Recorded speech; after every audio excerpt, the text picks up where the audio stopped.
Je vous laisse parler à Manuel Valls qui est là. Tout d'abord, en fait, j'aimerais commencer en disant que lorsque j'entends ce genre de discours, je me sens profondément blessée. Je dirais même que, en fait, je me sens humiliée. Je ne sais pas si vous en êtes conscient, Monsieur Valls, mais en tant que représentant de l'État, vous légitimez des discours qui engendrent des violences à mon égard. C'est une somme de petites agressions et ça devient fatigant, notamment lorsque j'arrive devant une banque et que l'on m'explique que je ne peux pas y rentrer en raison de mon voile, ou lorsque je suis en entretien et en concours, l'on me demande de manière récurrente ce à quoi j'aspire avec ce voile.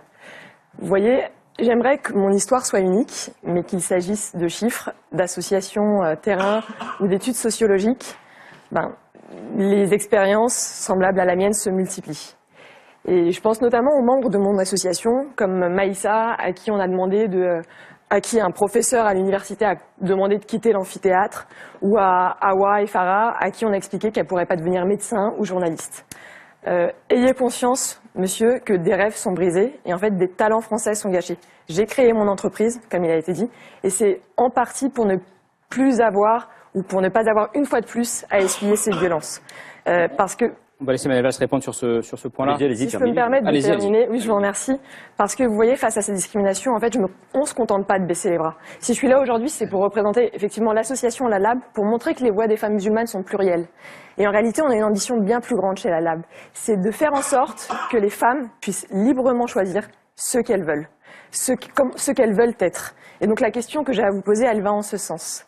Dites-moi, quelle société vous voulez construire? Est-ce une société où l'on impose aux femmes ou une société où les femmes choisissent? Nous, on a choisi, nous, on se bat au quotidien pour que les femmes puissent marcher dans la rue, la tête haute, sans craindre d'être jugées, discriminées ou violentées en raison de leur genre, de leur physique, de leur orientation sexuelle, mais aussi de leur origine et de leur appartenance religieuse. D'abord, Manuel Valls, plaisir à dialoguer avec vous. Je n'ai pas à juger le choix que vous faites, c'est le vôtre. Vous dire que vous, comme moi, nous avons une chance incroyable, c'est de pouvoir débattre, c'est de vivre dans ce beau pays qu'est la France. Et c'est quoi la France? La France, c'est un pays aux racines chrétiennes. C'est un pays qui accueille la plus vieille communauté juive de France. C'est le pays où l'islam est le deuxième culte. Et donc l'islam fait partie de notre identité intime aujourd'hui. C'est le pays de 1789, de la Déclaration des droits de l'homme, de la déclaration qui a parlé au monde. C'est le pays de la loi de 1905, c'est-à-dire de la séparation de l'État et des cultes. C'est tout cela, la France. Mais moi, je vais vous parler très honnêtement et très franchement. Je m'inquiète. Je m'inquiète d'une mode qui est en effet celle d'un voile revendiqué. Je connais suffisamment les choses. J'étais élu de ces quartiers populaires. J'ai dialogué avec des femmes et avec des jeunes filles qui portaient ou non le voile. Je ne confonds pas le voile des mamans. Si je puis me permettre. Je vais aller jusqu'au bout. Je vous en prie. Des mamans, des grands-mamans, un voile traditionnel. Mais il y a aujourd'hui, oui, un voile porté comme un étendard politique. Et le message, vous me parliez tout à l'heure, et j'ai bien entendu ce que vous disiez, mais le message, parce que c'est ça qui m'intéresse, vis-à-vis de ces jeunes femmes, de ces femmes, de ces jeunes femmes, de ces jeunes filles, qui n'ont pas réussi comme vous, ou qui sont aujourd'hui dans ces quartiers populaires, où il y a Donc le il faut machisme, réussir pour pouvoir avoir la capacité de réfléchir par soi-même. c'est ce que je veux dire, mais où il y a ce machisme, cette influence du salafisme des frères musulmans, cette réalité que l'on connaît dans ce très bon reportage de France 2 il y a quelques semaines, où on interdit à les femmes les espaces publics. Moi aussi je suis féministe. Moi aussi je suis profondément féministe. Et je vois la violence exercée sur les femmes. Aujourd'hui, pas seulement dans les quartiers populaires de notre société, il y a une femme qui meurt tous les 3 jours sous les coups de son conjoint. Donc le féminisme, je le partage, cet engagement. Mais je suis inquiet de cette mode. Et puis, Vous savez quand même, dans d'autres pays, je pense à la Tunisie, je pense à l'Iran, des femmes à qui on a imposé le voile, se battent précisément pour l'enlever. Donc, vous savez, on disait tout à l'heure quelles étaient mes convictions. Le discours que l'on entendait tout à l'heure, il avait que quelques semaines. Là-dessus, je n'ai pas changé. Je suis pour le dialogue. Et je pense que nous avons une chance inouïe de pouvoir dialoguer dans ce pays. Mais attention au message, y compris au vôtre, à celui que vous faites passer aux jeunes femmes et aux jeunes filles dans ce pays. Elle n'est ni maman ni grand-maman, Atika Trabelsi. Elle porte le voile par choix, elle l'a répété au début. Juste le début de son intervention, quand elle a dit que quand elle vous entend, elle se sent humiliée et blessée. Est-ce que vous, il y a des propos que vous regrettez? Est-ce que le voile est un asservissement de la femme? Vous regrettez ce genre de propos? Dans le débat que j'avais, je parlais du voile intégral, des choix qui ont été faits. Nous avons des lois qui ont été votées par la représentation nationale en 2004 sur l'interdiction des signes religieux, de tous les signes religieux à l'école. Il y a une loi qui a été votée, je l'ai votée en 2010, interdisant le voile intégral dans l'espace public. Moi, au contraire, je pense que la laïcité, celle que j'évoquais, mais la libération de la femme, de toutes les oppressions, et puis allons jusqu'au bout de cette discussion. Vous faites un choix, et moi, je le respecte. Mais enfin, qu'est-ce que c'est cette idée que les cheveux, que le visage, que le corps d'une femme serait impudique?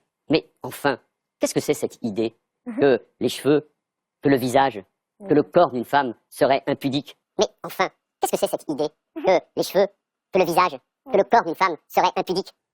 Moi, je fais partie d'une génération, et nous voyons bien aujourd'hui sur le sujet où les femmes cherchent à se libérer. Allez-y, allez-y. Et notamment sur cette fin de...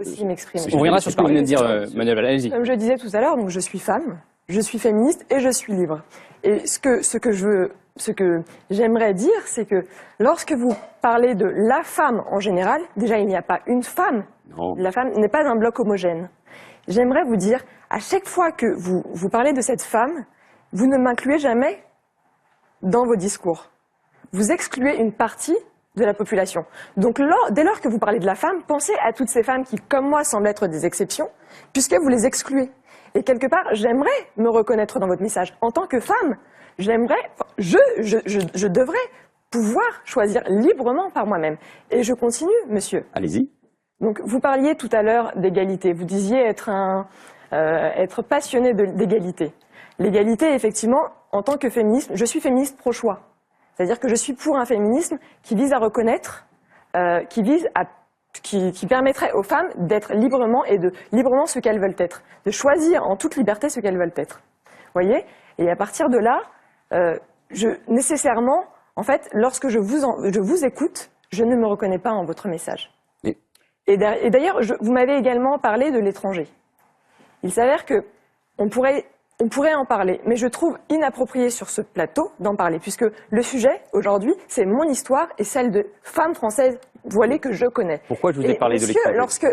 Parce que votre message semble être centré sur les femmes qui ne choisissent pas. Mais aujourd'hui, je suis là pour vous dire que je choisis, et que toutes ces femmes que je connais choisissent également. Voilà, en tant que féministe, vous devriez entendre que chaque femme peut choisir librement. Et ça, vous devriez également l'assumer. Mais Manuel Valls, vous pouvez choisir librement. Vous êtes libre, vous exprimez, vous portez ce voile. Et moi, je m'adresse pas seulement à vous, même si je dois penser à vous. Je m'adresse à tous les Français, aux hommes, aux femmes, et donc bien sûr aux femmes dans ce débat. Et d'ailleurs, nous voyons bien, c'est un débat qui concerne d'abord les femmes, et c'est bien le problème.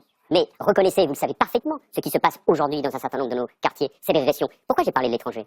Et je l'évoquais tout à l'heure. Parce qu'il y a parfois un regard du monde sur la France. Je me rappelle de ce papier du New York Times qui expliquait que les musulmans connaissaient pratiquement ce qui s'était passé sous l'occupation avec les juifs dans notre pays. Ça, c'est ce que vous avez dit, bien évidemment. Mais c'est cette vision-là, au fond. Nous sommes un pays différent, c'est vrai, où le droit à la différence n'est pas regardé de la même manière, où nous pensons que nous avons des valeurs communes, où la laïcité, c'est-à-dire l'égalité, l'émancipation des hommes et des femmes, sont au cœur de notre pacte républicain. Et c'est au nom de ces valeurs que je me bats, jamais pour blesser quelqu'un, mais en même temps, pour dire, voilà, quelle est ma conception, la manière de vivre ensemble. Et parce que c'est un mot, vous avez parlé à Tika Trabelsi il y a 2-3 minutes en disant, au fond, qu'est-ce que c'est que cette mode qui ferait que les cheveux sont impudiques? Quand vous regardez Tika Trabelsi, est-ce que ça vous gêne qu'elle porte le voile? C'est le sentiment que j'ai eu. C'est son choix, oui, mais vous êtes en train de... Non, c'est important. Est-ce que ça vous gêne, vous, à titre personnel? C'est son choix. Non, ça me gêne pas, à titre personnel. Mais moi, c'est pas un problème d'opinion personnelle vis-à-vis de cette interlocutrice, vis-à-vis de vous-même.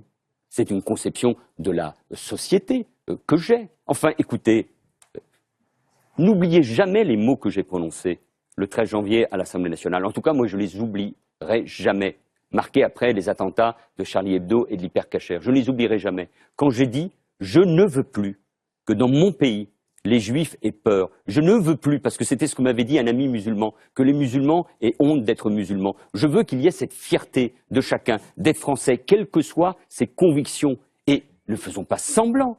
Ne faisons pas semblant, nous voyons bien ce qui se passe dans notre société, les fractures, la montée du communautarisme, ce qui se passe même dans l'islam de France, que nous voulons nous aider à s'émanciper de ces courants qui le poussent vers la radicalisation.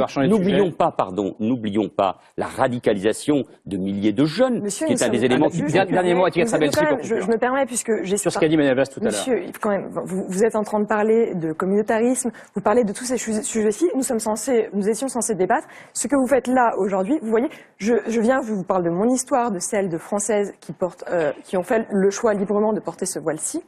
Et les seules choses que vous trouvez à rapprocher de moi sont ces choses-ci. Alors que je vous dis aujourd'hui que je suis diplômée de normale supérieure, je suis entrepreneur, j'ai des visées internationales.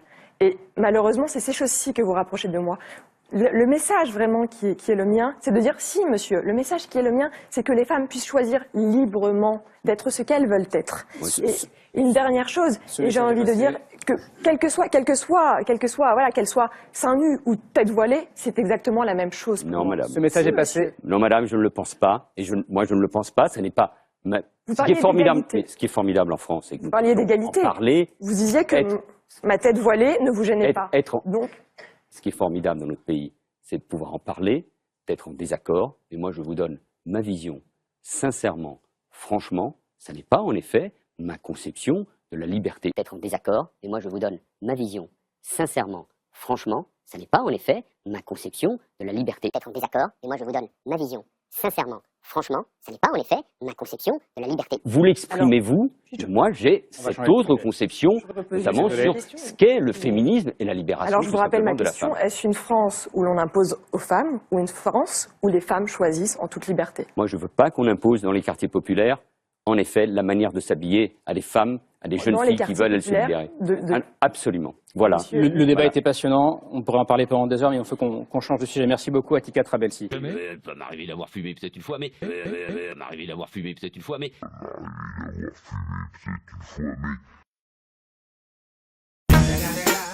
It's the motherfucking Eagle Double G. Snoop Dogg.